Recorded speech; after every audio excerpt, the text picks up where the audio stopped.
तो फ्रेंड्स, स्वागत है आप सभी का 90 डेज चैलेंज के इस अगले एपिसोड में। यहाँ पर हम लोग देखने वाले हैं कुर्ती का, पुराने सूट का नाप लेकर के हम किस प्रकार से कटिंग करेंगे। एकदम सिंपल सा मेजरमेंट 31-32 इंच चेस्ट वाला नाप लेने का पूरा तरीका आप लोग को बताऊंगा, और साथ ही साथ आप लोगों को सीखने को मिलेगा बहुत ज़्यादा कुछ इस वीडियो में। तो ध्यान से देखिएगा, मेजरमेंट से लेकर के कटिंग तक इस प्रोसेस से बताऊंगा कि आपको एकदम आसानी से समझ में आ जाए। तो चलिए फ्रेंड्स, वीडियो को शुरू करते हैं। तो देखिए, यहाँ पर सबसे पहले हम लंबाई नापेंगे। ये इस तरह से शोल्डर पर यहाँ टेप रखना, ठीक, और टोटल लंबाई देख लेना। अब जिस भी टेलर ने इसको बनाया हुआ है, यहाँ पर सामने का पल्ला थोड़ा सा छोटा है, पीछे पल्ला थोड़ा सा बड़ा है, तो हम पीछे पल्ले के अकॉर्डिंग चलते हैं। 40 इंच की टोटल लंबाई है, ठीक। अब उसके बाद 3 और मेजरमेंट जो बता रहा हूँ उसको ध्यान से देखिएगा। ये जो सूट है ना फ्रेंड्स, ये मेरी वाइफ का सूट है, और वो भी 8-9 साल पहले का, मैं मायके से सिलवा के लाई है। 16 इंच चेस्ट आ रहा है, मतलब 16 का जस्ट डबल 34। 28 इंच का कमर है, थोड़ा हल्का हल्का खींच करके नापेंगे। और हिप यहाँ पर देख सकते हैं 32 या 33 इंच का है। तो पहले मैं मेजरमेंट फिल करते जाता हूँ, नहीं तो फिर भूल जाएंगे, है ना। तो यहाँ पर देखिए, लंबाई आया 40 इंच का, चेस्ट आया 32 इंच का, कमर 28 इंच और हिप आया 33 इंच, ठीक। इसके बाद शोल्डर। सबसे पहले यहाँ पर गला नाप करके देख लेते हैं। देखिए, नाप लेते वक्त अगर आप गले को इस तरह से तिरछा नापेंगे तो कटिंग करते वक्त भी तिरछा नापेंगे, और नाप लेते वक्त सीधा नापेंगे तो कटिंग करते वक्त भी सीधा नापेंगे। सीधा नापने पर ये गला आ रहा है 6 इंच, और तिरछा नापने पर तिरछे में आ रहा है 6.5 इंच। तो गला सामने का 6.5। अब आ जाते हैं शोल्डर पे। तो शोल्डर के लिए आप इस तरह से कुर्ती को पलटा लेना, टिपिकल स्टाइल में डोरी वगैरह सब यहाँ पर लगा हुआ है। शोल्डर कैसे नापते हैं? एक आस्तीन के जॉइंट से दूसरे आस्तीन के जॉइंट तक। मज़ेदार बात यह है कि इसमें फिटिंग एकदम एक्यूरेट है इस कुर्ती में। और शोल्डर कितना आ रहा है? मात्र यहाँ पर देख सकते हो 12 इंच, ठीक है। तो ये 12 इंच हम यहाँ पर ले लेते हैं। पीछे का गला, इसमें डिज़ाइन बना हुआ है, हम डिज़ाइन वगैरह नहीं देखेंगे। 8 इंच पीछे का गला है। अब आ जाएंगे आस्तीन में। तो आस्तीन के लिए देखना, एकदम छोटा सा स्लीव है, कितना 3 इंच का। गोलाई इसका है 5.5 इंच का। तो 3 इंच आस्तीन की लंबाई है, 5 इंच गोलाई है, मतलब कि ये डबल में 10 हो जाएगा गोलाई आपका। और उसके बाद आर्म होल। तो आर्म होल इसका बहुत कम होना चाहिए। इस तरीके से नाप करके राउंड शेप में देख लेंगे, 6.5, मतलब 13 इंच का आर्म होल है, ठीक है। थोड़ा सा कम लग रहा है मेरे को आर्म होल, बट ठीक है। एकदम छोटा साइज का कुर्ती है, मीडियम साइज या छोटा साइज ही बोल सकते हैं। ये मेजरमेंट पहले गौर करना। अब इस कुर्ती को हम साइड रखते हैं, इसका काम नहीं है, ठीक। अब हमने ये पेपर लिया है, ध्यान से देखिए, ये पेपर लिया है, डबल फोल्ड पेपर है। अब मैं एकदम सिंपल स्टाइल में आपको कुर्ती की कटिंग बता रहा हूँ, ऐसा स्टाइल जिसको देख करके आप खुश हो जाएंगे। वीडियो को पूरा ध्यान से देखिएगा। पसंद आता है तो लाइक किया कीजिए, कहीं पर नहीं समझ आता तो उसमें पूछा कीजिए, मैं आपको क्लियर बताऊंगा। सबसे पहले ये जो निशान है, ये हम सीधा करने के लिए निशान लेंगे। उसके बाद ये एक निशान जो है ना और लेंगे, 1/2 इंच के गैप पर। क्यों पता है? पीछे का पल्ला हम 1/2 इंच बड़ा रखेंगे और सामने का पल्ला 1/2 इंच छोटा रखेंगे। आप चाहे जैसा समझो, सामने का या पीछे का। अब देखिए, लंबाई कितना है? 40 इंच का। तो इस सामने वाले निशान पर, ये सामने पल्ले का निशान है, यहाँ पर टेप रखेंगे, और ये साइज छोटी है, पेपर की एक्चुअल साइज छोटी है। हमें बनाना है कुर्ती 40 इंच का। तो फ्रेंड्स, यहाँ पर हम क्या करते हैं, चूंकि इस साइज में पेपर में नहीं आ रहा है, तो हम लंबाई को कम कर देते हैं, ठीक है। आप बढ़ा लेना, लंबाई का कोई दिक्कत नहीं है। ये ऐसे रख करके 34 इंच का हम मार्क कर देते हैं, और 1 इंच का मार्जिन दे देते हैं 35 इंच पर, ठीक है। अब यहीं पर एक चीज मैं आपको और बताता हूं। जैसे मैंने हाफ लंबाई और हिप के बारे में बताया, किस तरह से नाप लेना है, कहां कहां पर ये मेजरमेंट्स आएंगे, उसको एक बार मैं और क्लियर कर देता हूं, ठीक। ये देखिए, शोल्डर पे टेप रखा, लगभग 13.5 इंच पर कमर आ रहा है, और लगभग 18 इंच पर हिप आ रहा है, ठीक है। कितनी दूरी पर नापना है ये भी डिसाइड होना चाहिए ना। तो ये इस तरीके से नापे, तो कमर का नाप आ रहा है 13.5 पर, हम शोल्डर जॉइंट को छोड़ करके 14 इंच पर लगाएंगे। और ये आ रहा था हमारा 18, 18.5 पर, तो ये हम 19 इंच या 18.5 इंच, इसको थोड़ा बहुत आगे पीछे किया जा सकता है, 1/2 इंच अगर कम ज़्यादा हो गया तो चलेगा। और ये आपका डायरेक्ट दामन आएगा, ये हिप, ये कमर। और चेस्ट कहाँ पर नापेंगे? तो चेस्ट के लिए हम अप्रॉक्स 5 इंच पर एक मार्किंग कर लेते हैं, ठीक। अब क्या करेंगे, स्केल से एकदम सीधा रखना, पहले देख लेना। कैमरे में ना थोड़ा बहुत आपको तिरछा दिखता होगा, पता है, क्योंकि कैमरामैन का क्या होता है, ये लोग तिरछा पकड़ते हैं कैमरे को। अगर सीधा रखेंगे तो सीधा दिखेगा। ये इस तरीके से, ये पहला लाइन, उसके बाद ये कमर वाली दूसरी लाइन, हिप वाली तीसरी लाइन, और ये टोटल लेंथ वाली चौथी लाइन। ठीक है, अब इसमें मार्जिन का भी है, तो ये मार्जिन वाला भी इस प्रकार से ले लेते हैं। अब यहाँ पर समझना, जैसे चेस्ट है, कितना है 32, तो 8 होगा चौथा हिस्सा, 32 का जो चौथा हिस्सा होगा वो 8 इंच, और हम 1.5 इंच का मार्जिन दे देंगे।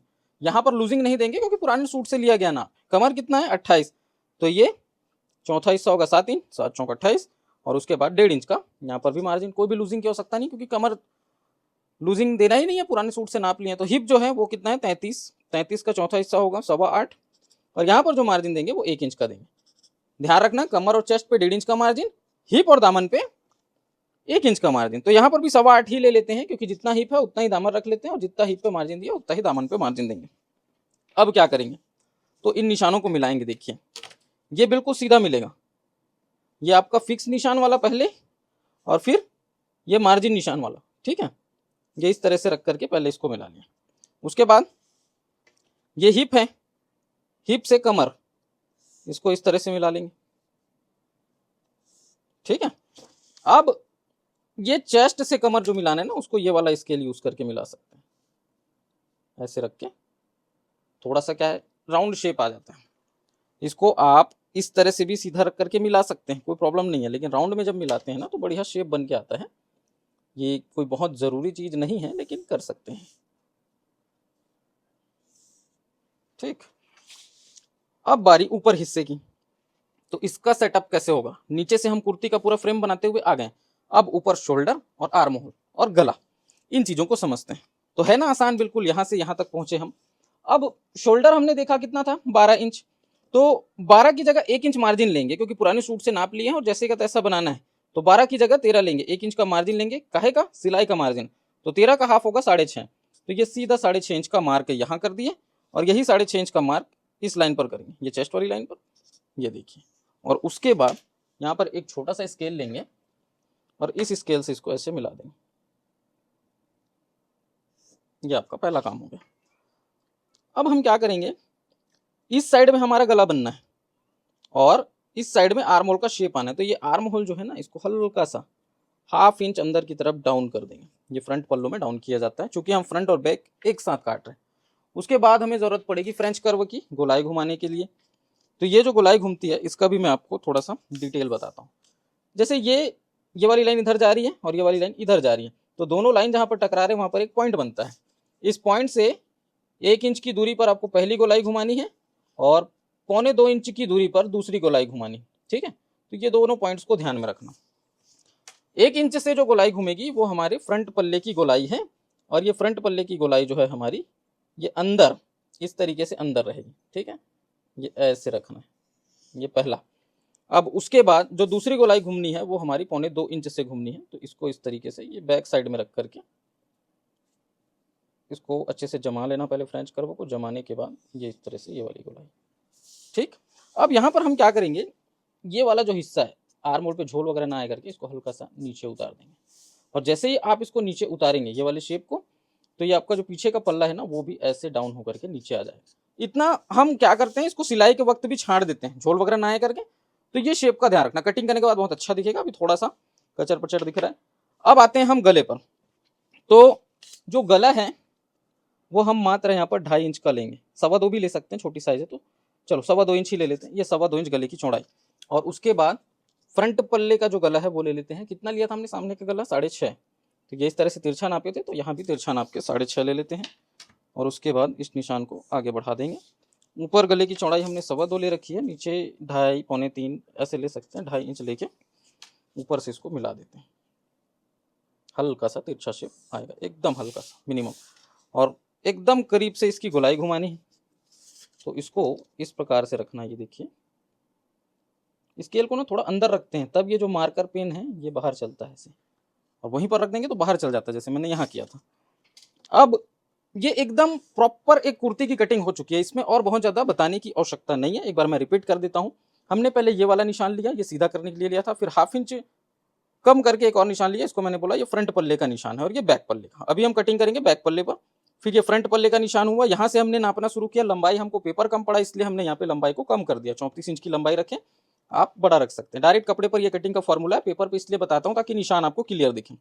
उसके बाद ये 5 इंच पर हमने चेस्ट का मार्क किया, 14 साढ़े 14 पर कमर का किए और 18.5 के आसपास हिप का किए और ये दामन का मेजरमेंट, बस इतना ही है। इसके अलावा और बहुत ज़्यादा कुछ नहीं है। आर्म होल, गला, ये सब हमने अभी अभी तुरंत देखा है। अच्छा, अब यहाँ पर एक प्रश्न हो सकता है कि क्या शोल्डर को डाउन करना चाहिए? तो अगर आप बिल्कुल बिगिनिंग स्टेज पे हैं तो मैं कहूँगा शोल्डर वगैरह डाउन करने के चक्कर में ना जाएं, पहले कटिंग को सीखें समझें, और डाउन करना ही है तो थोड़ा सा ना गले की तरफ इस प्रकार से डाउन कर देना, ऐसे। अब बाद में डाउन करने से गला आपका छोटा होगा, मेरी बात को ध्यान से समझना। बाद में डाउन करने से गला आपका हाफ इंच छोटा हो जाएगा, ठीक है, लेकिन फिटिंग अच्छी आ जाएगी। और ये चीज मान लो डाउन वगैरह नहीं किए हैं तो सिलाई के वक्त शोल्डर का जो मार्जिन है उसको थोड़ा सा ज्यादा दबा देंगे, गले की तरफ थोड़ा सा झुका करके, तो क्या होता है शोल्डर वगैरह गिरने की समस्या नहीं आती है। आप अभी बिगिनिंग स्टेज पे हैं, बहुत ज्यादा डिटेल में मैं नहीं जाऊंगा, जितना ज्यादा डिटेल में जाऊंगा उतना ही आपको मन में कंफ्यूजन पैदा होंगे, इसलिए मैं ये शोल्डर डाउन, आर्म होल, ये दुनिया भर का प्रोसेस नहीं बता रहा हूँ। अभी हम क्या करते हैं, कटिंग की शुरुआत करते हैं। देखिए यहां से शुरू करेंगे।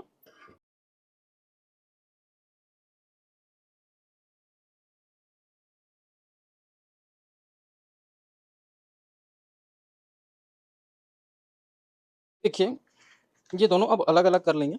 अलग अलग करेंगे तो ये जो नीचे है इसको हम पीछे पल्ला मानेंगे और ये जो पूरा मार्किंग हुआ इसको सामने पल्ला। तो पहले शोल्डर को सामने पल्ले के हिसाब से छांट देंगे, ये ऐसे, और आर्म होल को भी सेम ऐसे ही छांट देना।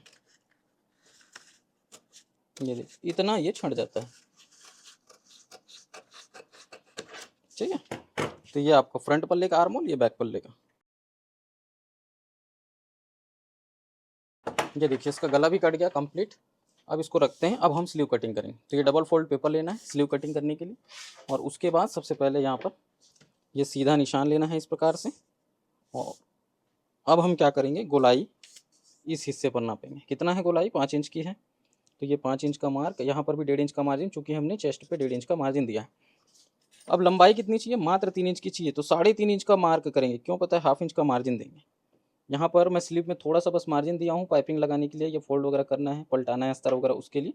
यहाँ पर ये आपका हो जाएगा क्या, 3.5 इंच का मार्क, और ये 3.5 इंच आप यहाँ पर भी कर देना इस तरह से, ताकि तिरछा ना हो स्केल। ये देखिए 2 जगह पे करने के बाद इस निशान को ऐसे सीधा कर लेंगे। अब यहाँ पर एक चीज़ का ध्यान देना, चूँकि ये 3.5 इंच का स्लीव है तो इसमें डाउन कितना आएंगे, तो मैक्सिमम 2 इंच तक आ सकते हैं, उससे ज़्यादा तो आ नहीं सकते। तो अभी क्या करेंगे, इसको इस तरह से थोड़ा आगे बढ़ाएंगे। अब छोटा सा स्लीव है ना, तो छोटे स्लीव में आर्म होल का एक सिंपल सा फॉर्मूला होता है, ये 5 इंच है तो इस निशान पे 6 इंच का मार्क कर देंगे बस। ये देखिए, वैसे भी हमको आर्म होल गोलाई ज़्यादा चाहिए नहीं, कितनी चाहिए, 13 इंच की चाहिए। तो 13 इंच वहाँ पर हमें इसमें मिल रहा है कि नहीं, उसको भी देख लेते हैं। तो ये इस प्रकार से ऐसे रखेंगे, थोड़ा अंदर से नापना है, ये देखो, और आराम से देखिए हाफ इंच शोल्डर मार्जिन छोड़ने के बाद भी 13 इंच हमको मिल रहा है, तो जितना चाहिए उतना मिल रहा है, कोई प्रॉब्लम नहीं है। और दूसरा तरीका इसका क्या है, डायरेक्ट इस तरह से तिरछा रख के 6.5 नापा जा सकता है, तो फिर भी वो आ रहा है। तो ये 1 इंच वाला फार्मूला छोटे स्लीव में बराबर वर्क करता है ना। अब ये इस तरह से ये वाला निशान आपको मिलाना है, और यहाँ पर पूरा एक स्केल का प्रॉपर मार्जिन रहेगा, चूँकि गोलाई पे 1.5 इंच का मार्जिन है तो यहाँ पर भी 1.5 इंच का मार्जिन आपका होगा, तो मैंने एक स्केल से मिला दिया। अब देखना इसकी गोलाई घुमानी है, ठीक है। तो इसकी दूरी कितनी रखेंगे गोलाई घुमाने के लिए, 2 इंच रखेंगे यहाँ। अब यहाँ से हम क्या करेंगे, ये जो निशान है इसको यहाँ ले जा करके मिलाएंगे। तो ये निशान ना ये इस तरह से देखना, ये ऐसे सिंपली हाथों से ड्रॉ करते हुए ऐसे ले आएंगे और ऐसे ले जाएंगे। इसी चीज़ को फ्रेंच कर्व से करने का ट्राई करेंगे, तो फ्रेंच कर्व में ऐसे रख करके ये देखिए, तो ये वाला हिस्सा हल्का सा इसमें ऊपर उठ जाता है, वो हमको फ्रेंच कर्व में ऊपर उठाना नहीं है, ठीक है। तो ये चीज़ को ध्यान में रखते हुए अगर उल्टी तरफ से ट्राई करेंगे तो उल्टी तरफ से ऐसे रख करके ऐसे ये शेप दिया जा सकता है, तो ये हल्का सा अंदर घुस जाता है। तो फ्रेंच कर्व स्लीव के लिए उतना सूटेबल होता नहीं है। अभी हम क्या करेंगे, इसकी कटिंग करेंगे, तो यहीं से शुरुआत करते हैं। उधर तो हमने, ठीक है, ये यहाँ पर सेंटर का कट, ये वाला कट फिटिंग का, और इधर अगर कट लगाना है तो ये अस्तर वगैरह पलटाने का कट, ठीक। अब स्लीव में बहुत से लोग क्या बोलते हैं कि हमें ये वाला जो हिस्सा है वो छांटना नहीं आता। मैं आमतौर पर इस तरीके से क्या करता हूँ, कैंची रखता हूँ और चूँकि मुझे यही सही लगता है तो बिना मार्क किए हम इस प्रकार से इसकी छटिंग कर देते हैं। ये देखिए, ठीक। और अगर इसको प्रॉपर छांटने का तरीका आप लोग देखना चाहते हैं तो वो भी हमने ऑलरेडी बताया हुआ है। आप क्या करेंगे पता है, जैसे ये वाला है, ये वाला, यहाँ पर पूरे कट्स लगा देना, छोटे छोटे कट लगा देना सिलाई के वक्त, तो वो बहुत काम आते हैं। मैं भी नहीं बता रहा हूँ, वीडियो काफ़ी लंबी हो जाती है इसलिए। इसमें रह गया पीछे का गला। तो देखो गले की जो चौड़ाई है वो सामने पीछे दोनों तरफ बराबर रहेगी। 2.25 इंच हमने लिया था, तो 2.25 इंच यहाँ पर भी ले लेते हैं। और गला पीछे का कितना है, अप्रॉक्स 8 इंच। इस तरह से तिरछा 8 इंच नाप लेंगे, है ना। इसको थोड़ा सा साइड करते हैं और उसके बाद ये ऐसे पीछे का गला थोड़ा सा डीप है तो हम इसको फैलाव दे सकते हैं हल्का फुल्का। ऊपर 2.25 है तो नीचे 2.5 पौने 3 इस तरह से रख के पीछे पल्ले का जो गला है वो यहाँ पर फ्रेंच कर्व की मदद से ऐसे राउंड कर दें। एकदम सिंपली छोटा सा राउंड घूमेगा गोल गले का। और दूसरा गला रखना है तो आप बना सकते हैं, कोई प्रॉब्लम नहीं। होप आप लोग को ये वीडियो पसंद आया होगा फ्रेंड्स। वीडियो अगर पसंद आया तो उसको लाइक करें, शेयर करें। मैं आप लोगों को सिखाने के लिए बहुत मेहनत कर रहा हूँ। आप लोगों को सिर्फ हमारी वीडियोस को देखना है, प्रैक्टिस करना है, वीडियो को ज़्यादा से ज़्यादा लाइक करना है, शेयर करना है और कमेंट करके बताना है आप लोग और क्या क्या चीज़ें सीखना चाहते हैं। अच्छा, बहुत से लोगों का कमेंट आ रहा था कि हमको हिप के मेजरमेंट में, कमर के मेजरमेंट में या आसन के मेजरमेंट में समस्याएं आती है, उसको क्लियर कीजिए। तो बहुत जल्दी क्लियर करूँगा। और बस ज़्यादा कुछ नहीं, वीडियो काफ़ी लंबी हो चुकी है। तो मिलते हैं नेक्स्ट वीडियो में, तब तक के लिए जय हिंद, वंदे मातरम।